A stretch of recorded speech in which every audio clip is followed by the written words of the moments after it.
Hello दोस्तों, स्वागत है आप सभी का आपके अपने यूट्यूब चैनल में। और कल का देखो ये पेपर था अपना। लगभग 670 बच्चों ने इसको दे चुके थे। और अगर मैं एवरेज इसकी बात करूं तो देखो, एवरेज जो था 22। अगर आपके 22 प्रश्न लगभग सही हैं तो मैं मान के चलता हूं 29 में से कि आप एवरेज स्टूडेंट्स की गिनती में आ रहे हो। और अगर आपके 22 प्रश्न से अगर इसमें कम सही है तो लगभग आपको तैयारी करने की आवश्यकता है बहुत ज़्यादा। 22 तक भी आप मीडियम स्टूडेंट्स की गिनती में आ रहे हो। लगभग आपकी 24-25 तो इसमें राइट होनी चाहिए। दूसरी बात ये कि इसमें जो प्रश्न ज़्यादा हुए बच्चों के, उसका एक कारण भी है कि जो फर्स्ट ग्रेड की तैयारी वगैरह जिन्होंने की है उनको अच्छा बेनिफिट मिला है, क्योंकि आरटी एक्ट से संबंधित बहुत सारे प्रश्न फर्स्ट ग्रेड में आते भी हैं। और उसमें एक अलग एंगल से पढ़ाई होती है आर्ट एक्ट की। बल्कि अपने थर्ड ग्रेड वगैरह की तैयारी करते हैं तो इसमें गाइड वगैरह में भी इतना डिटेल में नहीं दे रखा है जितना कि फर्स्ट ग्रेड की आप उठा के देखोगे फर्स्ट पेपर की कोई भी बुक। चलते हैं अपन डिस्कस करने के लिए। सभी बच्चों के प्रश्न आ रहे थे मेरे पास कि सर इसमें ये कैसे हैं, ये कैसे हैं। तो मैंने सोचा कि एक वीडियो बना ली जाए। और जिन्होंने ये टेस्ट नहीं दिया वो डिस्क्रिप्शन में इसका लिंक दिया हुआ है, आप वहाँ पे जाके टेस्ट दे सकते हो। और 400-500 बच्चों ने 500 बच्चों ने लगभग टेस्ट दिया था, जिनकी रैंक मैं जारी कर चुका हूँ। और ये बिल्कुल निःशुल्क है आपके लिए टेस्ट सीरीज। इसकी मैं कोई पेमेंट नहीं ले रहा हूँ आपसे। लगभग मुझे 4-5 घंटे या यूँ कहो कि पूरा दिन मुझे एक पेपर बनाने में लग जाता है, बहुत मेहनत होती है इसमें। तो देखो यहाँ पर पहला प्रश्न, केंद्र सरकार के आरटी एक्ट 2009 में कितने अध्याय व धाराएं हैं? तो अगर केंद्र सरकार की बात करें, जो अपना सेंट्रल का आरटी एक्ट है, तो उसमें 7 अध्याय व 38 धाराएं हैं। ठीक है, ध्यान रखना कितने अध्याय हैं, 7 अध्याय व 38 धाराएं हैं। और अगर राजस्थान वाले की बात करें तो ये राजस्थान वाला है। ठीक है, 10 अध्याय व 29 धाराएं। जो राजस्थान जो शिक्षा का अधिकार नियमावली है 2011, जो धारा 38 के अनुसार राजस्थान सरकार ने बनाई है, उसमें 10 अध्याय व 29 धाराएं हैं। यहाँ पर बात केंद्र की हो रही है, तो 7 अध्याय व 38 धाराएं हैं। अगले प्रश्न की तरफ चलते हैं।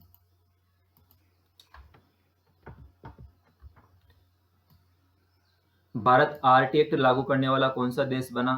तो देखो, भारत आरटी एक्ट लागू करने वाला 135वें नंबर का देश है।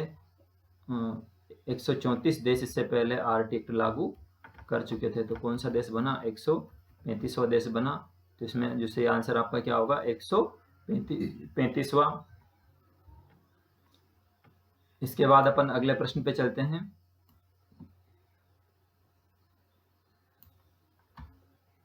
आरटी अधिनियम 2009 की आवश्यकता भारत में क्यों पड़ी? तो देखो, इसकी आवश्यकता भारत में क्यों पड़ी। सबसे पहला है, अनुच्छेद 21 का को लागू करने के लिए बिल्कुल पड़ी है। 21 का जो शिक्षा का अधिकार है वो उसका प्रावधान आर्टिकल 21 का में किया गया है। अनुच्छेद 45 को लागू करने के लिए, तो देखो अनुच्छेद 45 को आप इस तरीके से भी समझ सकते हो कि जो अनुच्छेद 45 है वो नीति निर्देशक तत्वों में है। किसमें है? नीति निर्देशक तत्वों में है। नीति निर्देशक तत्वों में। और इसमें राज्य सरकारों को निर्देश दिए गए हैं कि वो इस तरीके का जो ढांचा तैयार करें कि बच्चे निःशुल्क शिक्षा प्राप्त करें, अनिवार्य शिक्षा प्राप्त करें। ऐसा अनुच्छेद 45 में वर्णन कर दिया गया था। लेकिन आपको पता है कि जो नीति निर्देशक तत्व होते हैं वो बाध्य नहीं होते हैं। ठीक है, वो ऐच्छिक होते हैं। सरकार के ऊपर उनको लागू करना उनकी इच्छा पर निर्भर करता है। तो अनुच्छेद 45 को लागू करने के लिए भी किया गया, 21 को लागू करने के लिए भी किया गया। अनुच्छेद 51 का के 11वें मौलिक कर्तव्य को लागू करने के लिए। ठीक है, आपको पता है 11वां मौलिक कर्तव्य है वो है कि 6 से 14 वर्ष के बच्चों को माता पिता या अभिभावक जैसी भी स्थिति में हो प्राथमिक शिक्षा जो देने का प्रयास करेंगे। तो उसको भी लागू करने के लिए, तो उपयुक्त सभी को लागू करने के लिए, तो यहाँ पर आपका क्या आंसर आ जाएगा? उपयुक्त सभी को लागू करने के लिए।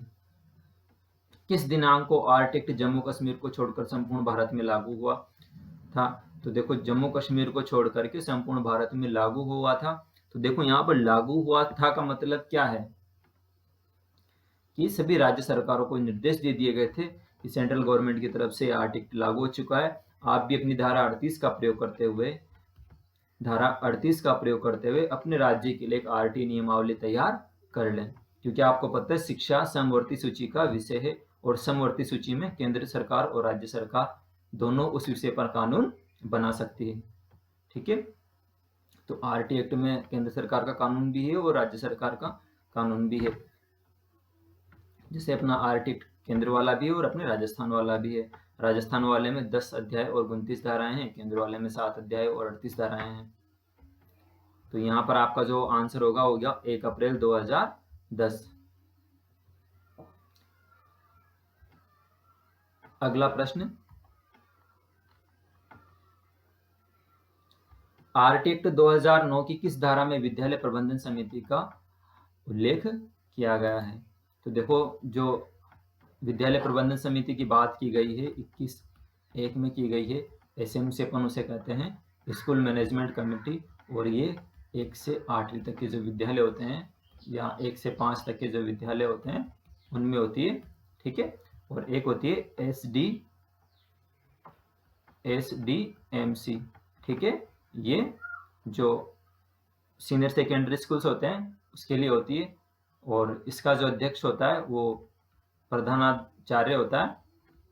आपको और बात बता देना चाहता हूं मैं, और इसका अध्यापक होता है वो अभिभावक होता है। कौन होता है? अभिभावक। ठीक है, एसएमसी का जो अध्यक्ष होता है वो अभिभावक होता है और एसडीएमसी का होता है वो प्रधानाचार्य होता है। तो ये दोनों अलग अलग हैं। ठीक है, तो यहाँ पर अपन एसएमसी की बात कर रहे हैं तो एसएमसी का उल्लेख किसमें किया गया? 21, और अगर उसके भी सब क्लॉज की बात करें तो 21(1) में। ठीक है, अगला है आरटी एक्ट 2009 की कौन सी धारा में उल्लेख है कि प्रत्येक राज्य अपनी आरटी नियमावली बनाए। ठीक है, तो कौन सी धारा में उल्लेख है? तो देखो, जो 38वीं धारा है, 38वीं धारा ये निर्देश देती है सभी राज्यों को। किनको? सभी राज्यों को निर्देश देती है 38वीं धारा कि आप भी अपनी आरटी नियमावली तैयार कीजिए। अपने जो वहाँ की अपने राज्य की परिस्थितियों के अनुसार आप अपनी एक आरटी नियमावली बनाइए, और प्रत्येक राज्य अपनी एक आरटी नियमावली बना सकता है। ऐसा प्रावधान है धारा 38 में, और राजस्थान ने भी उसके अनुसार बनाई। यहाँ पर 10-29 बना लिए उन्होंने, 10 अध्याय और 29 धाराएं यहाँ पे बनाई है। वो अलग है, मैंने राजस्थान से संबंधित प्रश्न नहीं दिए क्योंकि कुछ बच्चे राजस्थान से बाहर के वो भी टेस्ट सीरीज सोल्व कर रहे हैं तो उनको इसमें प्रॉब्लम होती। बाकी मैं फिर अलग से आप लोगों के लिए लेके जाऊंगा उसे कि उसमें क्या क्या प्रावधान है क्या नहीं है। तो यहाँ पर आपका आंसर क्या होगा? धारा 38।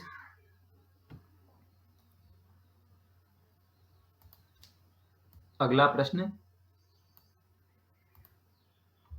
आरटी एक्ट 2009 के अनुसार एक शैक्षणिक वर्ष में कक्षा 1 से 5 में कार्य दिवसों व शिक्षण घंटों की न्यूनतम संख्या कितनी है? थोड़ा सा कंफ्यूजिंग प्रश्न बनता लेकिन बन नहीं पाया, वो सीधा ही बन गया आप लोगों के लिए। तो देखो, कक्षा 1 से अगर 5 तक की बात की जाए, कक्षा 1 से 5 तक की बात की जाए तो कक्षा 1 से 5 तक होते हैं 200 और 800। कहने का मतलब है 200, ये तो दिवस हो गए और ये घंटे हो गए। कक्षा 6 से अगर 8 की बात की जाए तो वहाँ पर होता है 220 और 1000। ठीक है, ध्यान रखना दोनों चीज़ें, दोनों आंकड़े, कि कक्षा 1 से 5 तक के विद्यार्थियों के लिए 200 जो शिक्षक होते हैं उनके लिए शिक्षण घंटों की न्यूनतम होते हैं 200 और 800। इसी के अनुसार अपना जो पूरा एकेडमिक कैलेंडर वगैरह इसी के अनुसार डिसाइड होता है कि आपकी जो गर्मी की छुट्टियां कितने दिन की रहेगी, कितने दिन की नहीं रहेगी। सारी चीज़ें लगभग इसी के अनुसार डिसाइड होती है।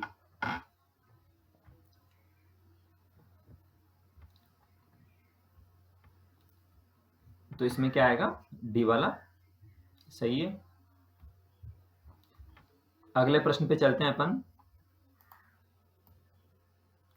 शिक्षा का अधिकार अधिनियम 2009 की किस धारा में उल्लेख है कि सरकारी शिक्षक के द्वारा प्राइवेट ट्यूशन नहीं कराई जाएगी? तो बताइए कौन सी धारा में प्रावधान है ये? तो देखो, ऐसा प्रावधान है कि वो भी धारा 38 में प्रावधान है। किसमें है? कि गवर्नमेंट टीचर हैं वो प्राइवेट ट्यूशन नहीं पढ़ा सकता। ठीक है। और अगर पढ़ाएगा भी तो निःशुल्क पढ़ाएगा और सक्षम अधिकारी की अनुमति से, ठीक है। सक्षम अधिकारी की अनुमति से पढ़ाएगा, वो भी निःशुल्क पढ़ाएगा, ठीक है। दूसरी बात और ध्यान रखना आप, अगर कोई परिस्थिति ऐसी आ जाती कि पढ़ाना ही है, ट्यूशन पढ़ाना ही है, तो निःशुल्क पढ़ाओ और उसमें सक्षम अधिकारी की वो परमिशन लेकर के वो पढ़ाएगा। आपने देखा होगा कई जगह कंपटीशन की क्लासें पढ़ा रहे हैं सरकारी जो टीचर्स वगैरह हैं, निःशुल्क सेवाएं दे रहे हैं कई जगह, तो वो उसमें परमिशन की भी आवश्यकता होती है। तो धारा 28 ये प्रावधान करता है। तो देख लेना, आप टीचर बनने के बाद कोचिंग वोचिंग में पढ़ाने लग जाना सभी, वरना आरटी एक्ट का उल्लंघन होगा। अगला प्रश्न अपन देखते हैं, शिक्षा का अधिकार अधिनियम भारतीय संविधान की किस मूल अधिकार में शामिल है, ठीक है। तो जैसे मैं आपको बता दूं, दो में कंफ्यूजन रहता है, ठीक है, और दोनों ही इसी में है, लगभग दो बहुत महत्वपूर्ण थे वो जोड़े गए, वो इसी में है। आरटीआई कर लो या आरटीई कर लो, दोनों, ये तो 19 में जोड़ा और ये 21 में, इसको 21 का में जोड़ा गया, ठीक है। तो 21 का में क्या है, प्राण व दैहिक स्वतंत्रता, ठीक है, प्राण व दैहिक स्वतंत्रता। प्राण व दैहिक स्वतंत्रता का जो प्रावधान है भारतीय संविधान में अनुच्छेद 21 में, तो स्वतंत्रता के अंतर्गत आता है। और स्वतंत्रता की बात अनुच्छेद 21 से अनुच्छेद 22 तक होती है। तो इन अनुच्छेद 19 से अनुच्छेद 22 के मध्य के जो अधिकार हैं वो स्वतंत्रता के अधिकार में उनको माना गया है, ठीक है। और क्यों माना गया है, क्योंकि इस एक मौलिक अधिकार बना दिया गया है उसको, वो अपनी प्रारंभिक शिक्षा पूर्ण करने के लिए स्वतंत्र है। उसे न उसके अभिभावक रोक सकते हैं, न उसके परिवार वाले उसे रोक सकते हैं, न विद्यालय उसे रोक सकता है, ठीक है। वो स्वतंत्र है, वो फ्री है, ठीक है। इसलिए स्वतंत्रता का अधिकार दिया है। वो स्कूल आए या नहीं आए, हमें पास करना है, वो बोर्ड परीक्षा दे न दे उसकी इच्छा पे डिपेंड करता है, ठीक है। एकदम फ्री हो गया वो, ठीक है। बच्चे कहते हैं सर हम तो फ्री हैं, आप फेल ही नहीं कर सकते, हमें फेल करके दिखाओ, ठीक है। तो वो हम स्कूल नहीं आएंगे, आप नाम ही नहीं काट सकते हो हमारा, हम बिना टीसी के एडमिशन कराएंगे, आपको करना पड़ेगा, ठीक है। तो स्वतंत्र है, फ्री है, इसलिए स्वतंत्रता का अधिकार कहा गया। कोई भी बच्चा आ जाए, आप उसे मना नहीं कर सकते कि तेरे पास टीसी नहीं है, तेरे पास मार्क डेट ऑफ बर्थ के लिए तेरे पास आधार कार्ड नहीं है, जन्म प्रमाण पत्र नहीं है, आप मना नहीं कर सकते उसे एडमिशन देने के लिए, ठीक है। आपको एडमिशन देना होगा उसकी आयु के अनुसार, जितने साल का है उसके अनुसार देखना होगा कि किस कक्षा में पढ़ने लायक है ये, ठीक है। तो जो इसलिए तो स्वतंत्रता के अधिकार में से जो जोड़ा गया है, ध्यान रखना 21 का, 21 से भी अपन कर सकते हैं। और बच्चे स्वतंत्र हैं, आओ मत आओ, कुछ करो मत करो, बल्कि आपको तो पढ़ाना है, उनको पढ़ना है, फेल वो हो नहीं सकते।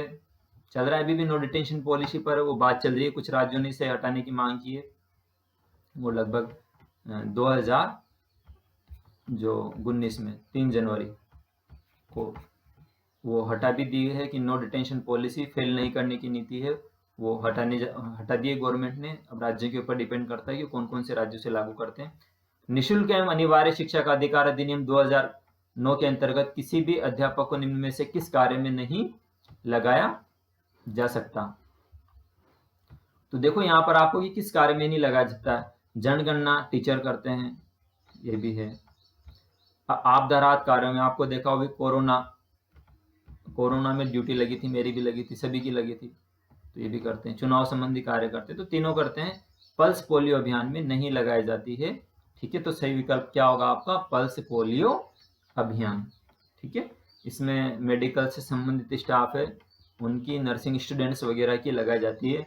टीचरों की ड्यूटी पल्स पोलियो कार्यक्रम में बिल्कुल नहीं लगाई जाती है। बहुत महत्वपूर्ण प्रश्न, ध्यान रखना, ये प्रश्न आ सकता है और लगभग एक बार तो पूछा भी जा चुका है शायद ये वाला प्रश्न।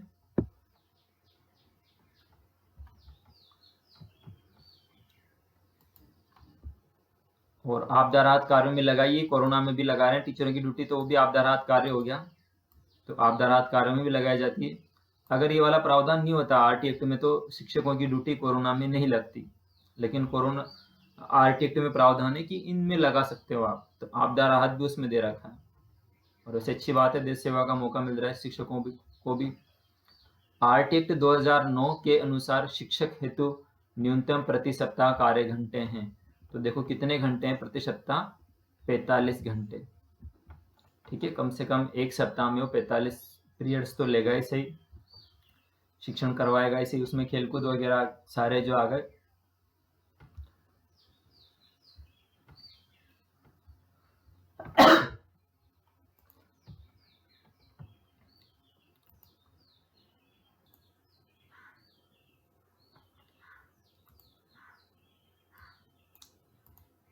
अगले प्रश्न की तरफ चलते हैं।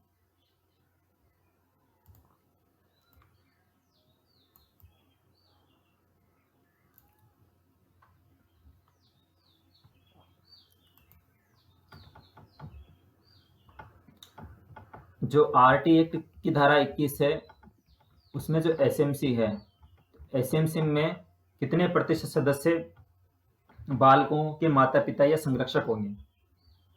तो आपको मैं बता देता हूं।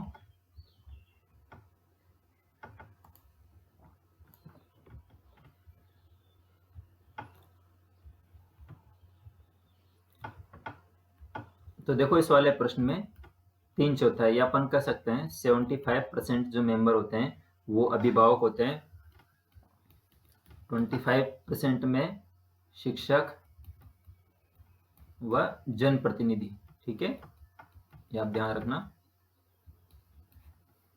जनप्रतिनिधि भी होते हैं इसमें, जो वहाँ के वार्ड पंच वगैरह ऑटोमेटिक इसके मेंबर्स होते हैं, शिक्षक वगैरह, तो वो 25% में रहते हैं। अगर अब बात की जाए तो 16 एसएमसी में न्यूनतम कितने चाहिए, 16, तो 16 में से लगभग 12 तो आपको पेरेंट्स में से उठाने होंगे, माता पिता या संरक्षक में से उठाने होंगे जिनके बच्चे स्कूल में पढ़ रहे हैं। 4 मेंबर्स में से आप ले लो, शिक्षक को ले लो, प्रधानाचार्य को ले लो, ठीक है, 2 तो वो हो गए, एक जो सदस्य होता है वो दो एक जनप्रतिनिधि होता है, ठीक है, जिनको एमएलए वगैरह नॉमिनेट करता है, और वार्ड पंच वगैरह, और वो इस तरीके से लगभग 16 सदस्य मिनिमम माने गए हैं इसमें। तो ध्यान रखना 75% होते हैं वो जो अभिभावक या संरक्षक होते हैं, या कह सकता हूँ मैं 3/4 सदस्य।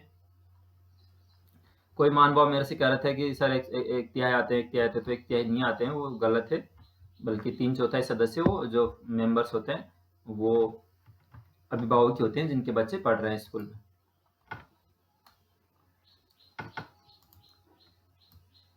अगला, आरटी 2009 के अनुसार प्रारंभिक शिक्षा का क्या अर्थ है? ठीक है, तो प्रारंभिक शिक्षा का क्या अर्थ है? तो आरटी एक्ट के अनुसार प्रारंभिक शिक्षा का अर्थ है कक्षा 1 से 8 तक की शिक्षा। देखो आप लोगों के आरटेट वगैरह में ऐसे प्रश्न पूछा जा चुके हैं इस तरीके से, वंचित बालक से क्या तात्पर्य है, प्रारंभिक शिक्षा से क्या तात्पर्य है, ठीक है, तो ये उसमें दे रखे, इसलिए मैंने वो एक प्रश्न जोड़ा था, अन्वीक्षण प्रक्रिया से क्या तात्पर्य है, तो यहाँ पर ये भी है, प्रारंभिक शिक्षा से क्या तात्पर्य है, कक्षा 1 से 8 तक की शिक्षा। कक्षा 1 से 8 तक की शिक्षा को प्रारंभिक शिक्षा माना गया है, उसे 2 भागों में बांट दिया गया है, प्राथमिक और उच्च प्राथमिक। ठीक है, तो यहाँ पर आप 1 से 5 कभी भी मत कर देना भूल करके, गलत जाएगा वरना।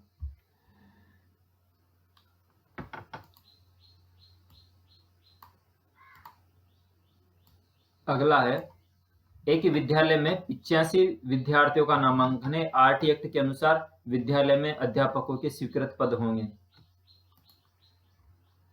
इस प्रश्न को मैं टफ बनाना चाह रहा था लेकिन बना नहीं, वो टाइपिंग मिस्टेक रहेगी, इसलिए सीधा आप लोगों के बन गया है वाला। तो देखो आप मुझे बताओ 85 में कितने रहेंगे? ठीक है, तो देखो मिनिमम कितने तक का भी नामांकन हो, 60 तक कितने चाहिए, 2 चाहिए। ऐसे मत कर देना 0 से 30 में सर 1 चाहिए। एक शिक्षक हटा दिया, एक शिक्षक तो काम ही कैसे करेगा स्कूल में, डाके बनाएगा पोसार के लिए या फिर कुछ और काम करेगा, ट्रेनिंग्स वगैरह में जाएगा, बच्चों को पढ़ाएगा। एक विद्यालय में कम से कम 2 शिक्षक तो होने चाहिए। ठीक है, तो ये हट गया, 0 से 60 में 2, ठीक है, 61 से 90 में 3, ठीक है, 90 से 120 में 4। तो देखो यहाँ पर किसकी बात हो रही है, 85 की, तो 85 में कितने शिक्षक होंगे, 3। लेकिन आपको अगर यहाँ पे 95 में पूछ लिया जाता तो 95 में कितने होते हैं, 4। ठीक है, क्योंकि 90 से ऊपर है ना, तो मैं 95 में देने वाला था लेकिन 85 लिखा गया वो, तो फिर भी कितने रहेंगे, 3। तो यहाँ पर देखो क्या आंसर आएगा आप लोगों का, 3।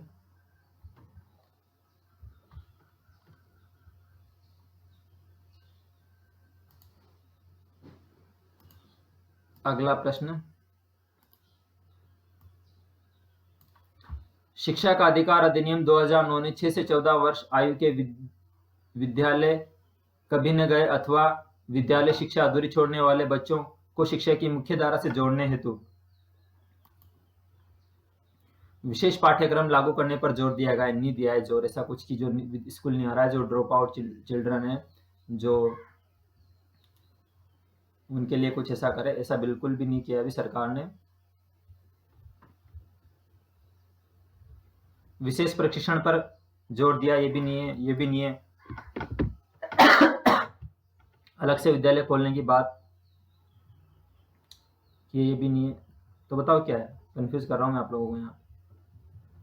विशेष प्रशिक्षण पर जोर दिया है। देखो विशेष प्रशिक्षण मतलब उनकी गर्मियों में ट्रेनिंग वगैरह होती है, उनकी अलग से क्लासें लगती है, जो ड्रॉप आउट बच्चे होते हैं, जो कंटिन्यू स्कूल नहीं आते हैं, जो बीच में अपनी पढ़ाई छोड़ देते हैं, फिर आ गए फिर नहीं आ रहे, जिनकी अटेंडेंस एक निर्धारित सीमा से कम होती है। तो यहाँ पर क्या आएगा, विशेष प्रशिक्षण लागू करने पर जोर दिया गया है।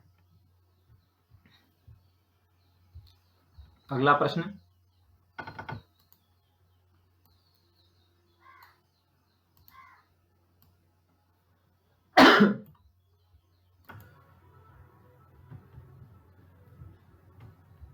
तो देखो इसमें कितनी प्रतिशत सीटें, 25% सीटों पर। आपको पता है तो बहुत अच्छा प्रश्न है। आरटी एक्ट के अनुसार उनको निःशुल्क प्रवेश दिया जाता है, और उनकी जो ड्रेस वगैरह की राशि है, जो बुक्स वगैरह की राशि है, वो भी स्कूल वगैरह वालों के खाते वगैरह में डाली जाती है, पुनर्भरण किया जाता है उसका, ये भी ध्यान रखना उसमें। ऐसा नहीं कि बिल्कुल फीस ही माफ है, बल्कि सारी चीज़ें माफ रहती है। आरटी एक्ट 2009 की अधिसूचना कब जारी की गई थी? ठीक है, तो ये आपको मैं बता दूं, इसमें 27 अगस्त 2009 को इसकी अधिसूचना जारी की गई थी। जो मैंने अधिसूचना भी ग्रुप में डाली थी कि कौन सी अधिसूचना है, वो उसकी जो इमेज भी मैंने डाली थी, तो कंफ्यूज मत होना। 27 अगस्त 2009 ये कन्फर्म है, ऑथेंटिक है। ठीक है, इसकी जो नोटिफिकेशन है, गजट नोटिफिकेशन, ठीक है,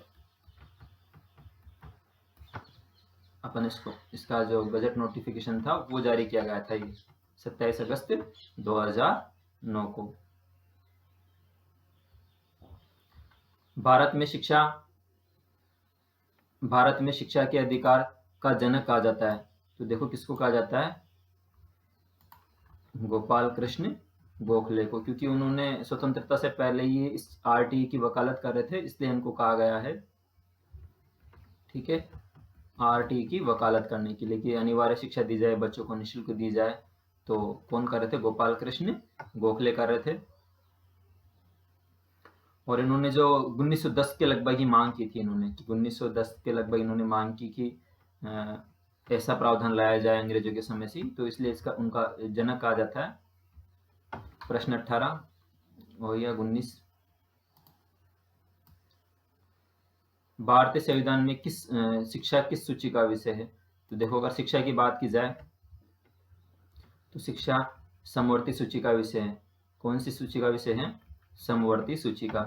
ठीक है, समवर्ती सूची का विषय है। और समवर्ती सूची पर में कौन कौन कानून बना सकती है? केंद्र सरकार भी कानून बना सकती है और राज्य सरकार भी कानून बना सकती है। शिक्षा समवर्ती सूची का विषय ध्यान रखना, उस पर केंद्र सरकार भी कानून बना सकती है और राज्य सरकार भी बना सकती है, और विवाद की स्थिति में केंद्र सरकार का कानून मान्य होता है। संघ सूची में जो केंद्र सरकार कानून बना सकती है, राज्य सूची में राज्य सरकारें कानून बना सकती है, पंचायती राज अपना राज्य सूची में है। निःशुल्क एवं अनिवार्य बाल शिक्षा अधिकार अधिनियम 2009 सामान्य बालकों की निःशुल्क शिक्षा के अधिकारों को सुनिश्चित करता है। तो देखो यहाँ पर बात कौन सी हुई है, सामान्य बालकों के लिए। तो सामान्य बालक में 6 से 14 वर्ष तक के बालकों के लिए। और अगर यहाँ पर दिव्यांग बालक आ जाता, ठीक है, क्या आ जाता, दिव्यांग बालक आ जाता या विकलांग बालक आ जाता, ठीक है, तो उनकी किसमें, दिव्यांगों की, सामान्य बालकों के लिए तो ये है, ठीक है, और विकलांगों के लिए क्या है, 6 से 18 वर्ष। ये विकलांगों के लिए है, ठीक है, जो अपन दिव्यांग शब्द उनके लिए प्रयोग करते हैं।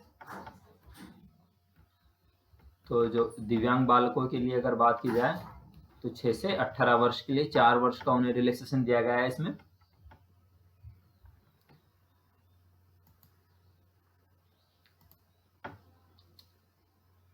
अगला प्रश्न, शिक्षा का अधिकार अधिनियम 2009 में एक अध्यापक निम्नलिखित में से कौन सा दायित्व पूरा करना होगा? विद्यालय में नियमित रूप से उपस्थित होना, पाठ्यक्रम का संचालन पूरा करना, संपूर्ण पाठ्यक्रम को निर्धारित समय पर पूरा करना, उपयुक्त सभी। तो देखो यहाँ पर जो लगभग सारे दायित्व से पूरे करने होते हैं, तो इसमें क्या जाएगा? उपयुक्त सभी।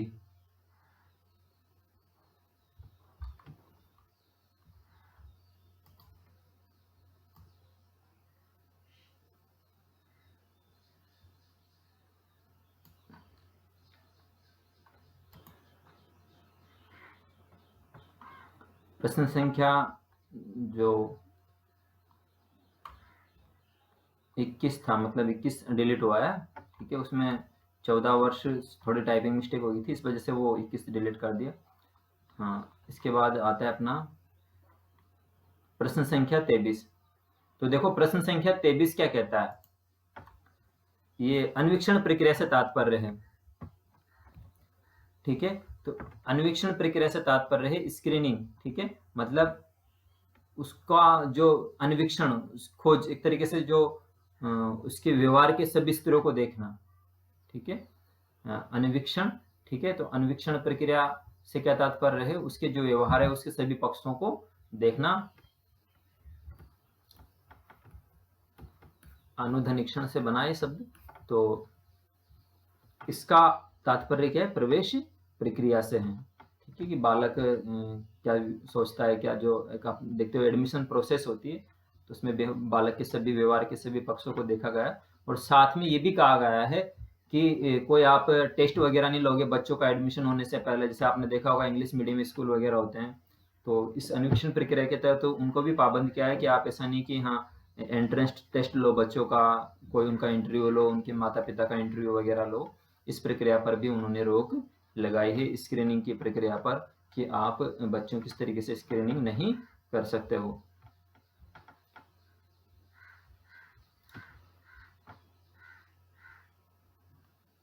इसके बाद आता है अपना प्रश्न संख्या 24। शिक्षा का अधिकार 2009 में निर्दिष्ट किया गया है कि कक्षा 1 से 5 तक यदि प्रवेश के लिए किए गए विद्यार्थियों की संख्या 200 से अधिक हो तो अध्यापक विद्यार्थी अनुपात क्या होगा? तो देखो आप सब लोगों को पता है कि अगर 200 से ज़्यादा हो जाते हैं तो 40 बच्चों पर एक शिक्षक होता है, ठीक है, 40:1, 40 विद्यार्थियों पर, ठीक है, 40 विद्यार्थियों पर एक शिक्षक, ठीक है। तो इसमें क्या आएगा आंसर? 40।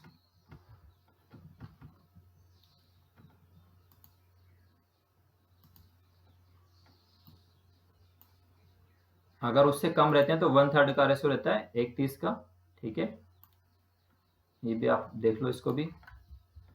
जैसे 150 हैं तो 5 वो एक वो हो गया प्रधानाध्यापक, ठीक है। बल्कि लेकिन अगर इससे ज़्यादा हो जाएंगे, 200 से हो जाएंगे, वो हो जाएंगे, तो फिर बाद में फिर वही है 1:40 का रेशो रहेगा।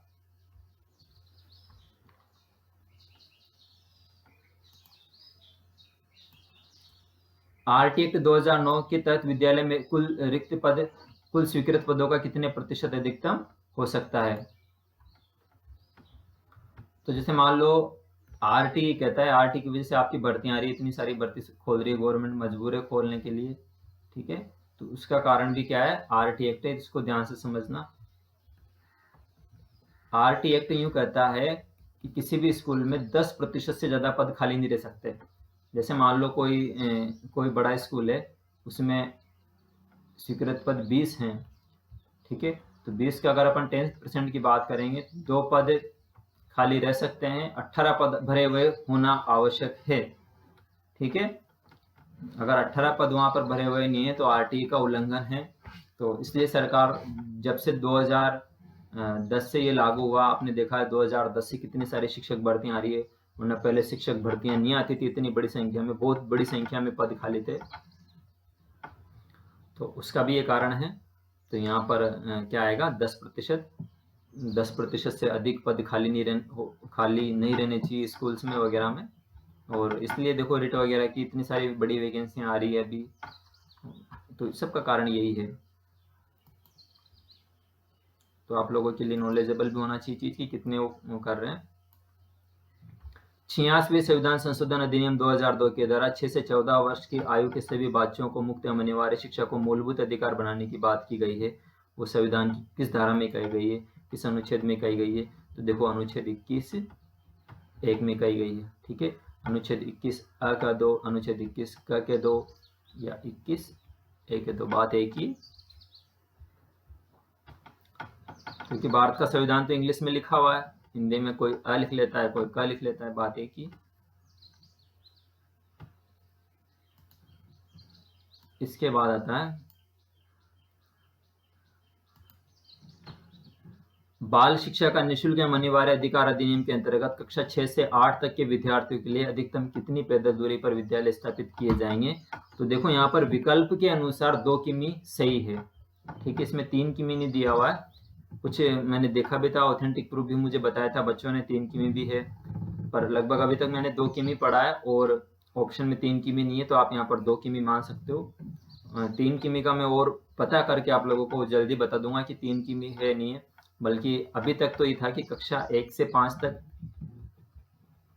1 किमी, 6 से 8 तक 2 किमी और 9 से 12 तक में 5 किमी। ठीक है, ये वाली स्थिति अभी तक चल रही है, लेकिन इसका थोड़ा सा कुछ बच्चे बता रहे थे कि सर 3 किमी भी है, तो उसका मैं पता करके आप लोगों को बता दूंगा, लेकिन यहाँ पर आपको ऑप्शन के हिसाब से देखना है। और ये प्रश्न पूछा जा चुका है किसी एग्जाम वगैरह में भी, तो उस हिसाब से अपन देखें तो यहाँ पर 2 किमी सही है।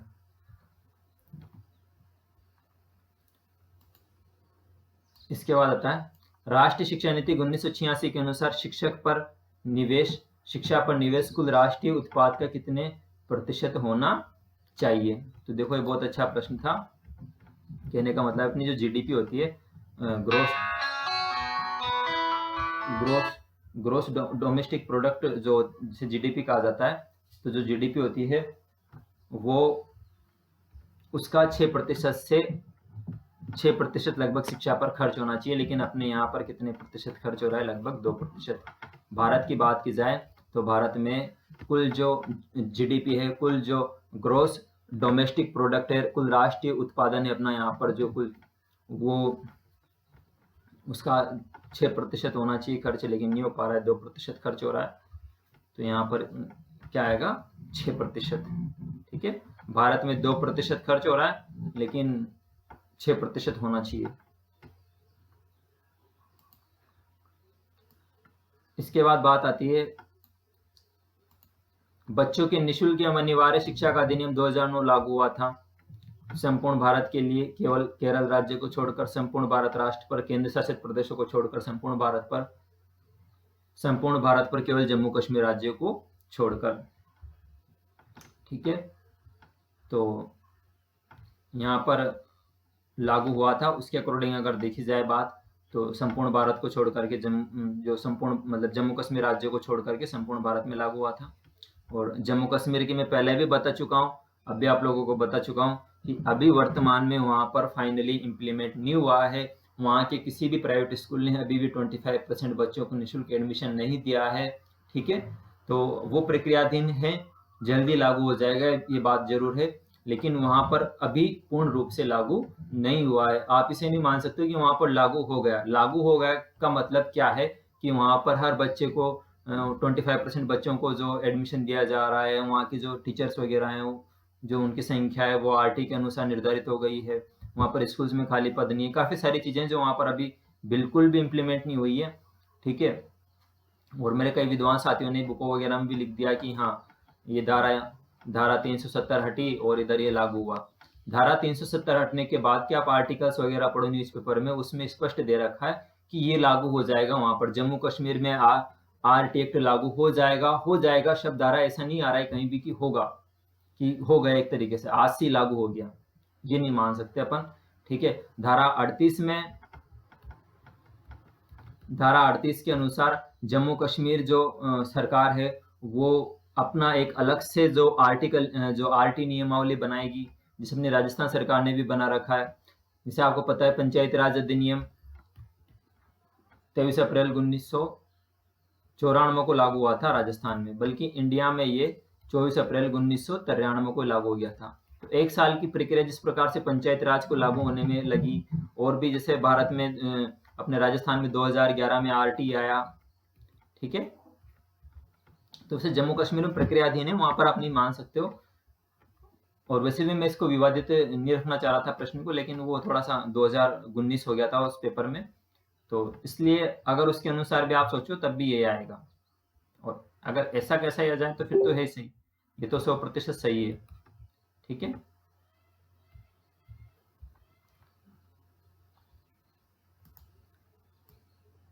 अगला प्रश्न है, आंगनबाड़ी या बालवाड़ी 3 से 6 वर्ष तक के बच्चों के लिए खोले जाएंगे, आरटी एक्ट 2009 में उल्लेख है। तो बताइए कौन सी धारा में उल्लेख है इसका?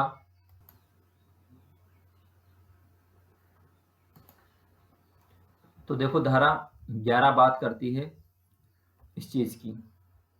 ठीक है, धारा 11 में यह है कि जो आंगनवाड़ी बालवाड़ी वगैरह 3 से 6 वर्ष तक के बच्चों के लिए खोले जाएंगी। आपको एक चीज और बता दूं मैं, नई राष्ट्रीय शिक्षा नीति आ रही है, उसमें प्राथमिक शिक्षा व पूर्व प्राथमिक शिक्षा दोनों को एक कर दिया गया है। न्यू एजुकेशन पॉलिसी जो आ रही है के कस्तूरी रंगन की में, और उसमें आंगनबाड़ी वगैरह को भी विद्यालय में समायोजित करने का पूरा वो है, उनका जो आरटी के दायरे में लाने का है। मतलब अब आप आगे पढ़ोगे, आरटी के दायरे में आते हैं पूर्व प्राथमिक से 12वीं कक्षा तक के। ठीक है, पूर्व प्राथमिक से 12वीं कक्षा के, ये आने वाले समय में आप पढ़ोगे। ठीक है, नई शिक्षा नीति में, किसमें पढ़ोगे? नई शिक्षा नीति में, जो भी इस पे बात चल रही है, अभी ड्राफ्टिंग हो रही है उस पे, और उसके जो अध्यक्ष कौन है? के कस्तूरी रंजन है, ये बात भी आप ध्यान रखना। थैंक यू फ्रेंड्स वीडियो देखने के लिए। ये आपके टेस्ट का पूरा सॉल्यूशन था। अब जो भी पर डे टेस्ट होगा उसका मैं लाइव सॉल्यूशन भी आपके सामने रखूंगा, प्लस रैंक वगैरह तो अपने टेलीग्राम चैनल पे होती है, जारी कर ही देता हूँ मैं टेलीग्राम पे, व्हाट्सएप ग्रुप पे। और अगर आप नए हो तो हमारा जो टेलीग्राम चैनल है और व्हाट्सएप चैनल है उसका लिंक डिस्क्रिप्शन में दिया है, आप वहां से ज्वाइन कर सकते हो। और प्रतिदिन एक टेस्ट जो है वो आप पाओगे रोजाना अपने मूल्यांकन के लिए टॉपिक वाइज, और उसकी रैंक लगभग 700-800 स्टूडेंट्स में जारी की जाएगी, जो लगभग अभी 700-800 स्टूडेंट्स पेपर दे रहे हैं पर डे। तो आपके मूल्यांकन का बहुत अच्छा तरीका है बच्चों, ये आप अंदाजा लगा सकते हो दूसरे विद्यार्थियों से भी कि उसकी कितनी तैयारी है और वो किस स्टेज पे चल रहा है और अपन किस स्टेज पे हैं। तो इसी के साथ धन्यवाद।